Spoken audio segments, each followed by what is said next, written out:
दोस्तों, जापान दुनिया का सबसे ज्यादा सेहतमंद लोगों का मुल्क माना जाता है। यहाँ के लोग दुनिया के दूसरे मुल्क के लोगों की निस्बत ज्यादा जीते हैं और जापान की हुकूमत ने 40 से ज्यादा उम्र रखने वाले लोगों के लिए सालाना कमर की पैमाइश करवाने का कानून भी बना दिया है, जिसको लेकर कोई भी शख्स जो 40 साल से ज्यादा उम्र का है वो एक खास पैमाइश से ज्यादा कमर को बढ़ा नहीं सकता, चाहे वो मर्द है या औरत। और जापानी लोग इस वक्त दुनिया में सबसे ज्यादा लंबी जिंदगी जीने वाले लोग हैं। WHO की लेटेस्ट रिपोर्ट्स के मुताबिक यहाँ के लोगों की औसतन उम्र 84 साल है और हमारे मुल्क में पाकिस्तान के लोगों की औसतन उम्र सिर्फ 66 साल है। मजीद ये कि जापान ऐसा मुल्क है जहाँ पूरी दुनिया की निस्बत बहुत कम लोग मोटापे का शिकार होते हैं। दोस्तों, ऐसी क्या वजह है कि जापानी लोग इतनी सेहतमंद जिंदगी गुजार रहे हैं और मोटापे से दूर हैं? मगर इस सब के पीछे जापानियों की जिंदगी गुजारने के चंद ऐसे असूल हैं जिससे वो पीछे नहीं हटते, और अगर वो असूल हम भी अपना लें तो हम भी एक बहुत सेहतमंद जिंदगी गुजार सकते हैं। वो असूल क्या हैं, उसी के बारे में जानेंगे आज हम इस वीडियो में। दोस्तों, जैसा कि मैं आपको पहले बता चुका हूं कि जापान दुनिया का सबसे ज्यादा उम्र पाने वाले लोगों का मुल्क है। यहाँ दुनिया में सबसे ज्यादा बुजुर्ग इंसान पाए जाते हैं। यहाँ तक के रिकॉर्ड होल्डर मिसाजो नुनानका भी जापान से ही थे, जो 113 साल की उम्र तक जिए और 2019 में उनका इंतकाल हुआ। उनसे पहले यही रिकॉर्ड जापान की ही एक खातून नाबी तजीमा के पास था, जो 117 साल की उम्र में इंतकाल कर गई। और अभी भी जापान की ही एक खातून केम तनांगा के पास दुनिया की सबसे बुजुर्ग तरीन खातून होने का वर्ल्ड रिकॉर्ड है, जो 117 साल की हैं और अभी भी जिंदा हैं। द यूनिवर्सिटी ऑफ मेलबर्न की हालिया रिसर्च और सर्वे रिपोर्ट के मुताबिक जापान में 55,000 से ज़्यादा लोग ऐसे हैं जिनकी उम्र 100 साल से भी ज़्यादा है। और इसके पीछे लोगों के कई सवालात जन्म लेते हैं कि क्यों है ये इतनी लंबी ज़िंदगी जीने वाले लोग। इन सवालात के जवाबात ढूंढने के लिए हम जापानी लोगों के खाने पीने, रहन सहन और इनके रस्मों रिवाज के साथ जुड़ी हुई चीज़ों की हकीकत को आपके सामने रखेंगे।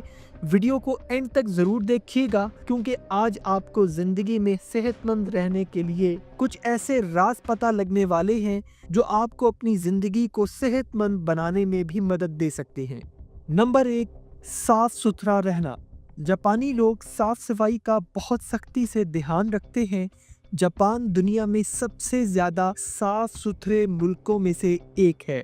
यहाँ के लोग जहाँ रहते हैं, जहाँ काम करते हैं, वहाँ गंदगी बिल्कुल भी नहीं होने देते। हत्ता कि वो अगर किसी दूसरे मुल्क में भी हैं तो वो अपनी इस आदत को नहीं भूलते। इनका मानना है कि सफाई से बीमारियां नहीं फैलती और बिला वजह की तिब्बी मुश्किलात से छुटकारा मिल जाता है। और हमारी नबी पाक सल्लल्लाहु अलैहि वसल्लम ने 1000 साल पहले ही सफाई को निस्फ ईमान करार दिया था, लेकिन अफसोस ये है कि अहले ईमान ने इसको नहीं जाना।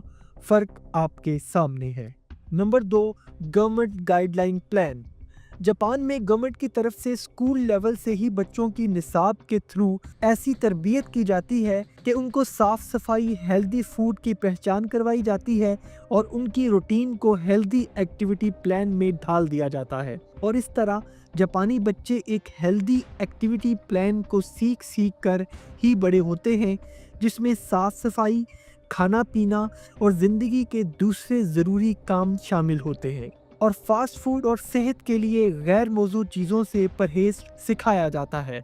इसके अलावा जापान की हुकूमत ने जनवरी 2018 में मीटाबो लॉज यानी वेट गाइडलाइन नाफिज कर दिया, जिसके मुताबिक 40 साल से 70 साल के उम्र के मर्दों के लिए 33.5 इंच और ख़वातीन के लिए 35.4 इंच कमर रखना ज़रूरी करार दे दिया गया। और अगर उनकी कमर इससे ऊपर निकल जाए तो उस शख्स को गवर्नमेंट की तरफ से जुर्माना किया जाता है, जिसे वो हर सूरत में पे करता है। Number 3, radio workout. रेडियो टाइसो एक तरह की जापानी मॉर्निंग एक्सरसाइज है।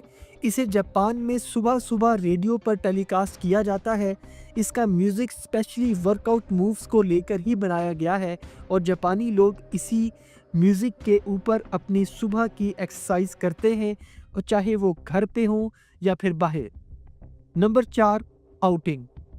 जापानी लोग खुश रहने के लिए घर में कम और बाहर ज़्यादा वक्त गुजारते हैं, और इसी मकसद के लिए दोस्तों के साथ पार्क्स, कैफ़ेज़ और रेस्टोरेंट्स में ज़्यादा टाइम गुजारते हैं और क्वालिटी टाइम स्पेंड करते हैं। Number 5, universal health care.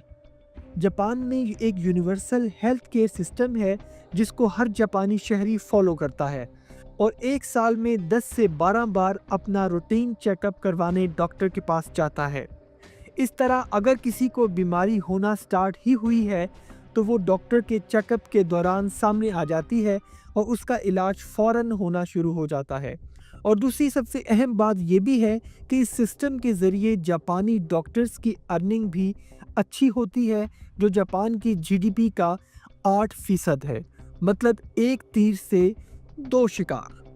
तो दोस्तों, जापानी आवाम इस तरह तंदुरुस्त भी रहती है और अपनी इकोनॉमी को भी फ़ायदा पहुंचा रही है। Number 6, transport. जापानी लोग अपने आने जाने के लिए पब्लिक ट्रांसपोर्ट या फिर साइकिल का इस्तेमाल ज़्यादा करते हैं। इसका मतलब ये हरगिज़ नहीं कि जापानी गाड़ी अफोर्ड नहीं कर सकते, बल्कि इसके पीछे वजह उनकी सेहत है।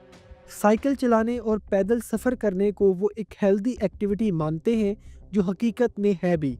और जापानी लोग खड़े होकर काम करना ज़्यादा पसंद करते हैं। नंबर 7, खाना पीना। जापानी लोग रेड मीट यानी बीफ और मटन से दूर रहते हैं क्योंकि उसमें ज़्यादा फैट और कोलेस्ट्रॉल होता है, जो सेहत के लिए अच्छा नहीं। और ये लोग सी फूड को अपने खाने में ज़्यादा इस्तेमाल करते हैं। ये लोग ज़्यादातर मछली, हरी सब्जियां और अनाज का इस्तेमाल खाने में ज़्यादा करते हैं, और कुकिंग में अपने खाने को स्टीम करके ही खाने को ज़्यादा पसंद करते हैं और डीप फ्राइड चीज़ों का इस्तेमाल ना होने के बराबर करते हैं। तो दोस्तों, फिर क्यों ना हो ये लोग हेल्दी और लंबी ज़िंदगी जीने वाले लोग। नंबर 8, कम खाना। जापानी लोगों के खाने की टेक्निक्स को जापानी ज़ुबान में हारा हाचिबू कहा जाता है। इस टेक्निक के ज़रिए ये लोग अपनी भूख का सिर्फ 80% ही पेट भरते हैं और 3 टाइम का प्रॉपर मील लेते हैं, यानी सुबह का नाश्ता, दोपहर का खाना और डिनर ज़्यादा से ज़्यादा 8 बजे तक, और दरमियान में बिल्कुल भी मंचिंग और स्नैकिंग से परहेज़ करते हैं, जिससे इंसान का मेटाबॉलिज्म भी ठीक से काम करता है। खाने पीने में छोटे बर्तनों का इस्तेमाल किया जाता है,